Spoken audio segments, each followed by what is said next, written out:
like and subscribe. میرے رسول پاک علیہ السلام کا دروازہ سب سے بڑا دروازہ ہے، حضور کا دروازہ سب سے بڑا دروازہ ہے۔ لیکن میرے دوستو یاد رکھنا، نبی پاک علیہ السلام نے بھی لوگوں کو جب رستہ دکھایا ہے تو رب کریم کا رستہ دکھایا ہے، اللہ کا رستہ دکھایا، اللہ کریم کا رستہ دکھایا، لوگوں رب کی طرف توجہ کرائی۔ میرے رسول کریم سید عالم صلی اللہ تعالیٰ علیہ وسلم نے لوگوں کی اللہ کی جانب توجہ کرائی اور لوگوں سے یہ کہا کہ وہ اپنے رب کریم کی جانب اپنا ذہن رکھیں، اپنی توجہ اپنے اللہ کی جانب مبذول کریں۔ میری بات کو اچھے طریقے سے سمجھیے گا، علم اللہ تبارک و تعالیٰ عطا کرتا ہے تو اسے اللہ کی عطا ہی سمجھنا چاہیے۔ کچھ لوگوں کے پاس علم ہوتا ہے پر علم نافع نہیں ہوتا، وہ ٹامک ٹونجا مارتے رہتے ہیں ساری زندگی۔ علم کو اللہ کی عطا سمجھیں، اپنی عقل پر اپنے شعور پر زیادہ بھروسہ نہ سمجھیں، نظر اللہ پہ رکھیں۔ حضرت مولا علی شیر خدا کرم اللہ تعالیٰ وجہہ الکریم سے کسی نے پوچھا تھا بڑا عالم کون ہوتا ہے؟ ہمارے ہاں تو اب وہ والے عالم پائے جاتے ہیں نا، اللہ ماشاءاللہ، جو ممبر پہ بیٹھتے ہیں تو دعوے دعوے، ممبر پہ بیٹھتے ہیں تو دعوے دعوے، اس طرح کے عالم ہمارے یہاں پائے جاتے ہیں۔ وہ ہر بات میں دعویٰ کرتے ہیں، میں یہ کر دوں گا، میں وہ کر دوں گا۔ یہ مزاج علماء کا نہیں۔ حضرت علی المرتضیٰ سے کسی نے پوچھا بڑا عالم کون ہوتا ہے؟ فرمایا بڑا عالم وہ ہوتا ہے کہ جسے مسئلے کا پتہ نہ ہو تو وہ کہہ دے مجھے نہیں پتہ، میں پتہ کر کے بتاؤں گا، غلط بات بیان نہ کرے۔ امام مالک سے کسی نے کوئی مسئلہ پوچھا تو آپ فرمانے لگے مجھے اس سوال کا جواب نہیں آتا، ہمارے بزرگ سمجھاتے کیا ہے؟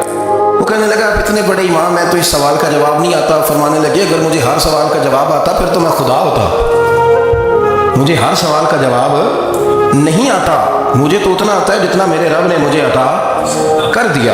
اپنی نظر اللہ پہ رکھیں، نکلنا ہے اس معاملے سے باہر کہ میں کوئی بلا ہوں، مجھے بڑا پتہ ہے، میرے پاس 6 ڈگریاں ہیں، مجھے 10 جگہ پہ تدریس کا شغف حاصل ہے، اس سے نکلیں باہر۔ قرآن مجید دیکھیے گا، اللہ تعالیٰ نے ارادہ قدرت فرمایا کہ میں حضرت آدم کو بناؤں گا، پھر بنانے کے بعد فرمایا فرشتوں سجدہ کرو آدم کو، سب نے سجدہ کیا الا ابلیس ابا واستکبر وکان من الکافرین، سب نے سجدہ کیا سوائے ابلیس کے، اس نے انکار بھی کیا، تکبر بھی کیا اور کافروں میں سے ہو گیا۔ تو یہ جب اللہ تعالیٰ نے سجدہ کرایا تو کیسے کرایا؟ اللہ تبارک و تعالیٰ نے نا حضرت آدم کو علم سکھایا خود، وعلم آدم الاسماء کلہا، خود اللہ فرماتے ہیں کہ میں نے جناب آدم علیہ السلام کو تمام اشیاء کے نام سکھائے، سب اشیاء کے نام سکھائے۔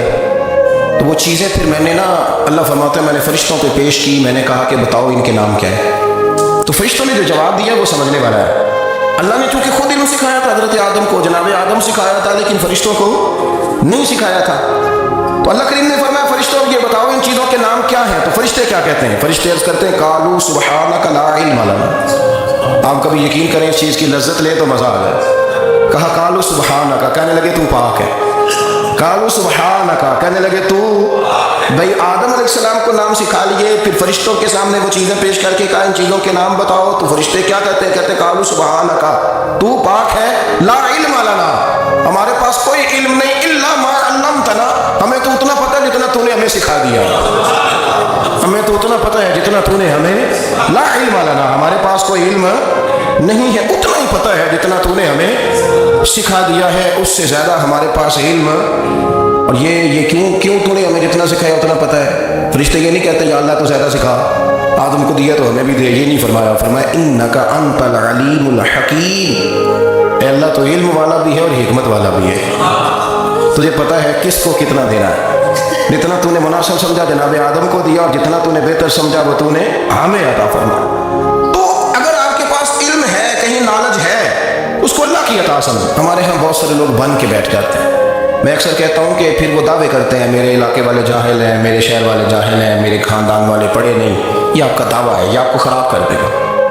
ہم نے بہت سارے ایسے لوگ دیکھے جو بہت بڑے عالم تھے، لیکن اللہ جب لینے پہ آیا تو عقل ہی لے گیا، شعور ہی چلا گیا، حافظے ختم ہو گئے۔ آپ دیکھتے ہیں بڑھاپے میں کچھ لوگ ایسے ہوتے ہیں کہ جن کو یہ بھی یاد نہیں رہتا کہ میرا نام کیا ہے، میں کہاں ہوں، مجھے کدھر جانا ہے۔ تو اس وقت سے اللہ کی پناہ مانگیں اور اپنی نظر اپنے رب کریم کی جانب رکھیں، اللہ کی جانب اپنی نظر کو مبذول رکھیں۔ دوسری بات، علم کے بعد ایک چیز آتی ہے جس کا نام ہے ہدایت، جس کا نام ہے تقوی، جس کا نام ہے پرہیزگاری، جس کا نام ہے عمل، عبادت، ریاضت۔ یہ بھی اسی وقت ہی نصیب ہوتی ہے جب میرا رب کریم نصیب فرما دیتا ہے۔ ہم نے نا نیکی کا اپنا اپنا سٹیٹس بنا لیا ہے، اپنا اپنا معیار بنا لیا ہے. کچھ لوگ کہتے ہیں کہ جناب مسجد میں سیمنٹ کا توڑا دینے سے بہتر ہے کسی غریب کو آٹے کا تھیلا دے دو. اب اس نے اپنا مزاج بنا لیا نا نیکی کا, اس نے اپنا سٹیٹس بنا لیا. میرا یہ سوال ہے کہ نبی پاک صلی اللہ تعالیٰ علیہ وسلم جب مدینہ شریف آئے تھے تو حضور نے سب سے پہلے غریبوں میں آٹا تقسیم کیا تھا کہ سب سے پہلے مسجد بنائی تھی؟ کیا عجیب لوگوں کا رنگ ہے, اپنی مرضی کی ہدایت, اپنی مرضی کا تقوی, اپنی مرضی کا معیار. مسجد کوئی بڑا چھوٹا خطیب بھی میری طرح کا ہو نا تو وہ مسجد میں بیٹھ کے جب نبی پاک کی بات کرتا ہے تو کہتا ہے میرے رسول پاک غریبوں کا سہارا بن کے آئے.